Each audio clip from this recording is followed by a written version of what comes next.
በቃ የራስሽን ህይወት ትፈልጊያለሽ አይደል? ከልጁ ዞር በይለት። ምን ታደርጊያለሽ? በቃ የወለደ ሰው ጋር ምን ታደርጊያለሽ? ህይወት ምንም የሚያጨናንቅ ነገር የለም። የራስሽ ምን ቆንጆ ልጅ ነሽ አይደል? በራስሽ ትተማመኛለሽ። ሞልቷል። ሌላ ስንት ወንድ የራስሽን ህይወት ኑሪ። አለቀ። ከሰው ከባለ የራስሽን ህይወት የምትጀምሪው ከሰው ህይወት እያፋረሽ አይደለም። የኔ እህት ሄሚ፣ እኔ ከአንቺ ጋር ችግር የለብኝም፣ እነግርሻለሁ። በዚህ ያህል አክብሬ ነው እያወራሁሽ። አሁን እኮ እሱ ጋር የደረስኩበትም ነገር የለም። ከዛ ባለፈ ደግሞ ይህ ሁሉንም ነገር አብርሃምን ነው ማውራት ያለብሽ። ገባሽ? ሜሪ አብርሃም ነው ቀጥራለሁ። የሩታ ህይወት ሄርሜላ አይደለችም። ምናልባት አብርሃም ከሆነ ሆነ ነው። ምክንያቱም የልጇ አባት ስለሆነ እኔን ማስገባት የለብሽም። አንቺን ማስገባት የለብኝም፣ ግን እሷ የሚጎዳት ነገር ከሆነ አንቺ መግባት የለብሽም። እሺ በቃ ጨረሽ? አዎ ጨርሻለሁ። አሜን ላንቺ።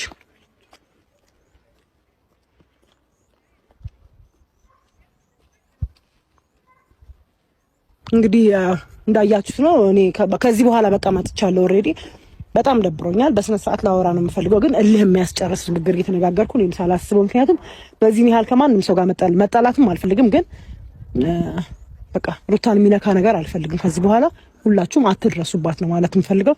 ስፔሻሊ ይሄ ቪዲዮ ይደርስሻል ለእህትየው ነው እንግዲህ ለአብርሃም እህት ነው ይሄን ቪዲዮ የሰራሁት።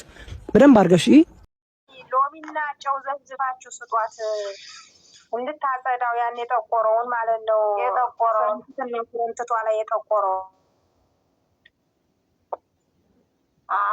ነገሩ ወይኔ በስማ በጣም ምክሩ እንደው ዩቱበር ብር ያገኘሽው አመድ አርግብሽ እንዴ! ለስሙ ራስ ናት። ሩታን ወጣ ተሳደባለች። ደግሞ ሩታን ተሳደብሽ ሰብስክራይብ አገኘሽ ትጠቀሙ መሰለሽ? አትጠቀሚም። ዛሬ ብትጠቀሚ ነገ አመድ ነው የሚሆንብሽ። አይኖ ለልጅሽ ወተት መግዣ ነው። ለልጅሽ እንደው የምታጠጪው ወተት መርዝ ይሁንበት። ነግሬሻለሁ። አስተላልፉላት ትቃጠል። እብድ እንጂ አጠገቡ ነው ያለችው። የሁለት ልጆች እናት ናት ሴትዮዋ። ሴት አዳሪ ናት። ታውቃለች። ዱርዬ ናት። እያወቀች ሩታን እንደዚህ አትፍተሻል ምናምን እንዴ! ባልሽ እንደ ሩታ ቢያረግብሽ አንቺ ምን ልጥሽ ነበር? በሩታ ቦታ ሆነሽ እስቲ እዩ። ወንደሻ ልጅ አለሽ። ከባልሽ ጋር ልጅሽን አንከባከብሽ እያሳደግሽ። እሷ እኮ ነፍሰ ጡር ጀምራ እየተንከራተተች በየሚዲያ የሰው ዩቱብ እያሳደገች አሁን መተሽ ሩታ ናት እንዲህ ብለሽ ልትሳደቢ። በልጅሽ ያሳይሽ። እንጠብቃለን። ደግሞ ልጄ ወይ አልጋ ቁራኛ ሆነ ወይ አይምሮ ዘገምተኛ ሆነ ብለሽ ስትመጪ እንጠብቃለን። ምክንያቱም ማየውን ነገር ነው የምትናገሪ እንጂ ለሰካራምና ለሴት አዳሪ ለዝሙተኛ ያው። ሰላም ሰላም ቤተሰቦቼ፣ ውድና የተከበራችሁ የቻናል ቤተሰቦች በያላችሁበት በያለም ጥግ በያለም ዳርቻ ሰላማችሁ ብዜት ይበልልኝ። አሰላሙ አለይኩም ወራህመቱላሂ ወበረካቱ። በውጭም በሀገር ቤትም ያላችሁ ሰላማችሁ ብዜት ይበልልኝ። እንዴት ነው ጾሙ እያልኩ መጥቻለሁ። እንግዲህ እህቶቼ ላይክ፣ ሼር፣ ኮሜንት፣ ሰብስክራይብ እያደረጋችሁ ሀሳብ አስተያየታችሁን አስቀምጡ። የምታደርጉም እጅግ አመሰግናለሁ። ይሄ መልእክቴ ለአንቺ ነውና ስምሽን መጥራት አይጠበቅብኝም። እያንዳንዳችሁ አውቃችኋለሁ፣ እንተዋወቃለን። ስለዚህ ምን ያህል እርግጠኛ ነሽ አንቺ የሰው ልጅ የሰው ቁራኛ ይሁን የምን ይህል የምትይው የእናንተ ልጅ ምን አይነት ቪዲዮ እንደሚታስተላልፍ መጀመሪያ ቆም ብላችሁ ማየት አለባችሁ። ስትፈርዱ ሚዛናዊ መሆን አለባችሁ።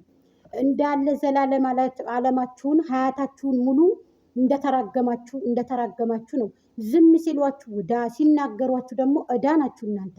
ያልሆነውን ሆነ ብላችሁ ፍጣሪ ፈጥራችሁ በሶሻል ሚዲያ የምነዙት እናንተ ናችሁ እንጂ እኮ የደረሰባችሁ ሰው የለም። ያ ሰው ደግሞ መልእክት የሚያስተላልፈው በሚመጣው ቪዲዮ ነው።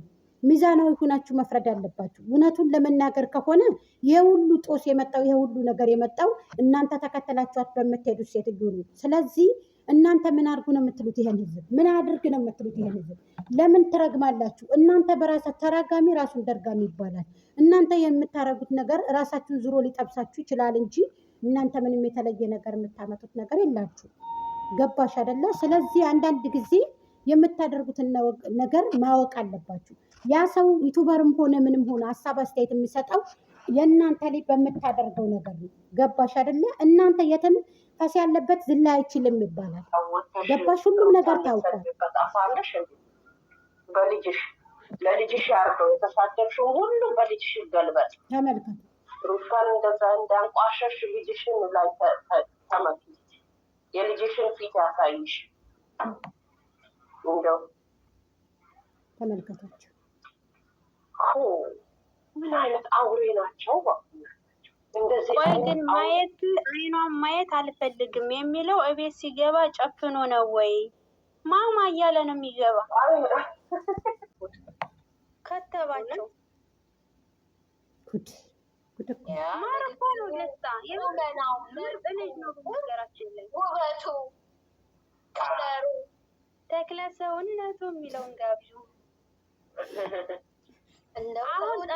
በነገራችን ላይ ደስታዬ ጎበዝ ነው፣ ደስታዬ ጀግና ነው፣ ውበቱ መልኩ እያሉ ነው እንግዲህ ልትሻሙበት ነው። የደመቁና የደመቁ ብቻ ነው ደስታዬ።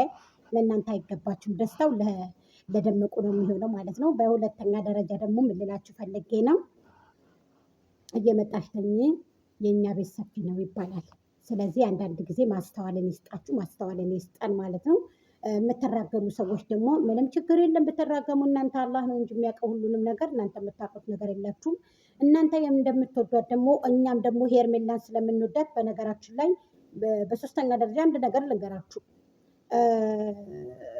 ትናንትና መሪን የላከቻትኝ ደመቁ ናት፣ ሽምግልና ማለት ነው። ሸምግሌ ብላ እሱ ምን ያደርግ ነው የምትሉት?